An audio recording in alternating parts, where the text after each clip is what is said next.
இஸ்லாம் மார்க்கம் மனித வாழ்க்கைக்கு தேவையான பல்வேறு கருத்துக்களை கூறினாலும் அதில் சிறந்ததாக பசித்தோருக்கு உணவளிக்கும் செயலை குறிப்பிடுகிறது. நாம் மட்டும் உண்டுகழித்து சுகபோகத்தில் வாழக்கூடிய சுயநலத்தை நமக்கு கற்றுத்தரவில்லை. இது குறித்து நபிகள் நாயகம் ஸல்லல்லாஹு அலைஹி வஸல்லம் அவர்கள் கூறும்போது, ஒரு மனிதர் நபி ஸல்லல்லாஹு அலைஹி வஸல்லம் அவர்களிடம் இஸ்லாமிய பண்புகளில் சிறந்தது எது என கேட்டார். அதற்கு நபி ஸல்லல்லாஹு அலைஹி வஸல்லம் அவர்கள் பசித்தோருக்கு நீர் உணவளிப்பதும் நீர் அறிந்தவருக்கும் அறியாதவருக்கும் சலாம் கூறுவதுமாகும் என்று பதிலளித்தார்கள். ஏழைகளின் சிரிப்பில் இறைவனை காணலாம். இது மனிதர்கள் சொல்லும் பழமொழி.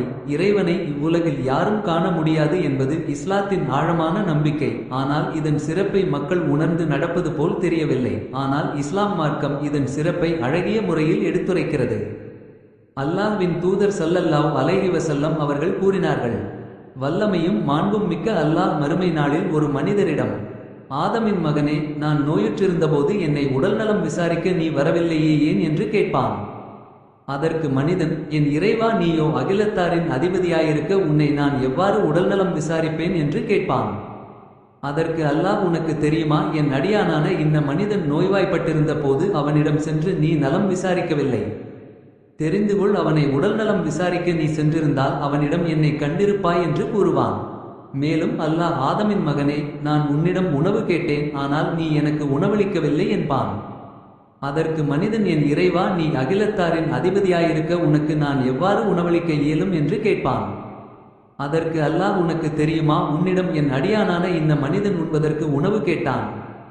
ஆனால் அவனுக்கு நீ உணவளிக்கவில்லை. தெரிந்துகொள், அவனுக்கு நீ உணவளித்திருந்தால் அதற்குரியதை என்னிடம் நீ கண்டிருப்பாய் என்று கூறுவான். மேலும், ஆதமின் மகனே, நான் உன்னிடம் குடிப்பதற்கு தண்ணீர் கேட்டேன், ஆனால் எனக்கு நீ தண்ணீர் தரவில்லை என்று அல்லாஹ் கூறுவான். அதற்கு மனிதன், என் இறைவா, நீயோ அகிலத்தாரின் அதிபதியாயிருக்க உனக்கு நான் எவ்வாறு தண்ணீர் தர இயலும் என்று கேட்பான். அதற்கு அல்லாஹ், என் அடியானான இந்த மனிதன் உன்னிடம் குடிப்பதற்கு தண்ணீர் கேட்டான், ஆனால் அவனுக்கு நீ தண்ணீர் கொடுக்கவில்லை. தெரிந்துகொள், அவனுக்கு குடிப்பதற்கு நீ தண்ணீர் கொடுத்திருந்தால் அதற்குரியதை என்னிடம் நீ கண்டிருப்பாய் என்று கூறுவான்.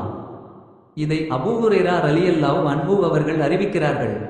மறுமையில் நரகம் செல்வதற்குரிய கெட்ட செயல்களை இறைவன் தன் திருமறையில் பல இடங்களில் கூறியுள்ளான். அதில் மறுமையில் சொர்க்கவாசிகள் நரகவாசிகளிடம் கேட்கும் சில கேள்விகளும் அடங்கும். இது பற்றி இறைவன் கூறும்போது, அவர்கள் சொர்க்கச் சோலைகளில் இருப்பார்கள். குற்றவாளிகளிடம், உங்களை நரகத்தில் சேர்த்தது எது என்று விசாரிப்பார்கள். நாங்கள் தொழுவோராகவும் ஏழைக்கு உணவளிப்போராகவும் இருக்கவில்லை என கூறுவார்கள். வீணில் மூழ்கியோருடன் மூழ்கிக் கிடந்தோம். தீர்ப்பு நாளை பொய்யெனக் கருதி வந்தோம். மரணம் எங்களிடம் வரும் வரை எனவும் கூறுவார்கள்.